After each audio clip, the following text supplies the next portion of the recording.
여러분은 나는 솔로 출연자들보다 훨씬 더 이성적이고 괜찮은 사람인가요? 틀렸습니다. 화면 너머에서 영수가 이름을 헷갈려 할 때, 광수가 뒷담화를 하다 걸렸을 때 여러분은 소파에 앉아 이렇게 말했을 겁니다. 나 같으면 절대 저러지 않는다고. 하지만 제가 오늘 여러분께 보여드릴 건 바로 그 확신이 얼마나 위험한 착각인지에 대한 이야기입니다. 심리학은 이것을 기본적 귀인 오류라고 부릅니다. 남의 행동은 그 사람의 성격 탓으로 돌리고 내 행동은 상황 탓으로 돌리는 인간의 본능적 편향. 그리고 오늘 우리는 나는 솔로라는 거대한 실험실을 통해 이 착각이 얼마나 깊숙이 우리 안에 뿌리 내렸는지 확인하게 될 겁니다. 준비되셨나요? 그럼 시작하겠습니다. 1971년 스탠퍼드 대학에서 진행된 유명한 감옥 실험을 아시나요? 평범한 대학생들을 무작위로 교도관과 죄수 역할로 나눴더니 단 6일 만에 교도관들은 가학적으로 변했고 실험은 조기 종료되었습니다. 이들은 원래 나쁜 사람이었을까요? 아닙니다. 상황이 사람을 만든 겁니다. 나는 솔로도 마찬가지입니다. 24시간 카메라에 노출되고 5박 6일간 극도로 제한된 공간에서 생애 처음 만난 이성들과 짝을 지어야 하는 압박. 거기에 제작진의 미션, 다른 출연자들의 시선, 그리고 방송에 나온다는 부담감까지. 이게 과연 일상일까요? 하지만 우리는 이 모든 맥락을 무시한 채 출연자들의 1분짜리 장면을 보고 그 사람의 전체 인격을 판단합니다. 영수가 이름을 헷갈렸을 때 우리는 진심이 없으니까 그렇지라고 말합니다. 광수가 뒷담화를 했을 때 우리는 원래 그런 사람이라고 단정합니다. 잠시만요. 여기서 더 소름 돋는 사실은 여러분도 똑같은 상황에 놓였다면 똑같은 실수를 할 확률이 80% 이상이라는 겁니다. 심리학자 필립 짐바르도는 이렇게 말했습니다. 악은 특정한 사람들의 전유물이 아니다. 상황이 사람을 악하게 만들 수 있다. 나는 솔로의 출연자들은 악인이 아닙니다. 그들은 단지 우리가 결코 경험하지 못할 극한의 상황에 놓인 평범한 사람들일 뿐입니다. 자, 이제 구체적인 사례를 살펴볼까요? 먼저 28기 영수의 이름 착각 사건입니다. 영수는 영자의 이름을 순자로 착각했고 시청자들은 분노했습니다. 진심이 아니라는 증거다. 여자를 하나의 숫자로만 본다는 댓글이 쏟아졌죠. 하지만 심리학적으로 분석하면 전혀 다른 그림이 나옵니다. 인간의 작업 기억은 동시에 7+-2의 정보만 처리할 수 있습니다. 영수는 5박 6일간 최소 10명 이상의 이름과 얼굴을 외워야 했고 동시에 자신의 이미지 관리, 미션 수행, 감정 조절까지 해야 했습니다. 이는 인지적 과부하 상태입니다. 더 중요한 건 우리가 영수를 비난하는 그 순간에도 우리 자신은 직장 동료의 배우자 이름을 기억 못하고 조카의 생일을 까먹고 친구가 어느 회사에 다닌다고 했는지 헷갈립니다. 하지만 우리는 이것을 바쁘고 정신없어서라고 정당화합니다. 영수에게는 같은 정당화를 허락하지 않으면서 말이죠. 다음은 26기 광수의 뒷담화 및 스포일러 논란입니다.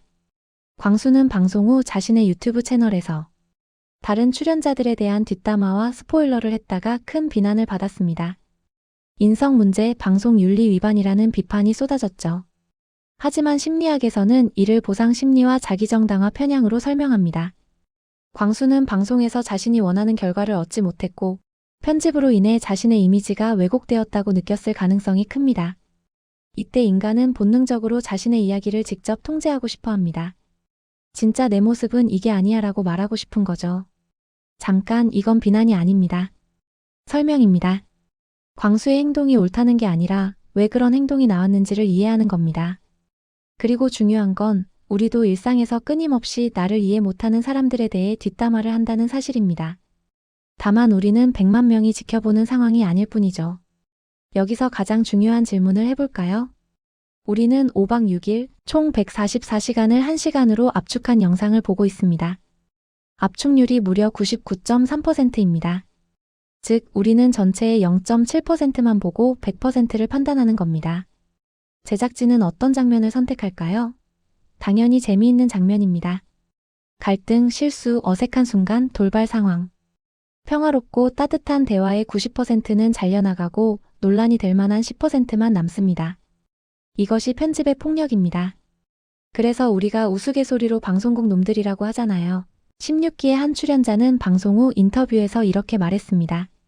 실제로는 정말 좋은 대화를 많이 나눴는데 방송에는 제가 실수한 장면만 나왔어요. 사람들은 그게 제 전부인 줄 알죠. 심리학에서는 이를 가용성 휴리스틱이라고 부릅니다. 가장 기억하기 쉽고 인상적인 정보를 바탕으로 전체를 판단하는 경향. 우리는 영수의 이름 착각 1분을 보고 영수가 5박 6일 내내 성이 없었다고 믿습니다. 광수의 뒷담화 영상을 보고 광수가 원래 그런 사람이라고 확신합니다. 하지만 진실은 이겁니다. 우리는 아무것도 모릅니다. 우리가 본 건 극도로 가공되고 의도적으로 선별되고 맥락이 제거된 조각난 퍼즐일 뿐입니다. 더 무서운 건 우리가 이 사실을 알면서도 계속 판단한다는 겁니다. 자, 이제 가장 불편한 진실을 마주할 시간입니다. 왜 우리는 나는 솔로를 볼까요? 특히 선택을 받지 못해서 숙소에서 짜장면으로 고독 정식을 외롭게 먹는 장면, 고백하다 거절당하는 장면, 눈치 보며 어색해하는 장면에 그토록 몰입할까요? 심리학에서는 이를 샤덴프로이데, 즉 타인의 불행에서 느끼는 즐거움이라고 합니다. 독일어 조어인 이 단어는 인간의 가장 원초적이면서도 불편한 감정을 포착합니다. 연구에 따르면 우리는 세 가지 조건에서 샤덴프로이데를 가장 강하게 느낍니다. 첫째, 상대가 나보다 우월해 보일 때. 둘째, 상대의 불행이 정의의 실현처럼 느껴질 때. 셋째, 상대의 불행이 내 자존감을 높여줄 때. 나는 솔로는 이 세 가지를 완벽하게 충족합니다. 출연자들은 일단 방송에 나올 정도로 매력적인 사람들입니다. 그게 우월함이죠. 그들이 실수하거나 모호한 태도를 보이면 우리는 역시 겉만 번지르르하지라며 도덕적 우월감을 느낍니다. 이게 정의입니다. 그리고 그들이 고독 정식을 먹는 것을 보면서 우리는 나만 외로운 게 아니구나라는 위안을 얻습니다. 이게 자존감 충전이죠. 잠시만요. 여기서 더 소름 돋는 사실은 이 모든 과정이 무의식적으로 일어난다는 겁니다.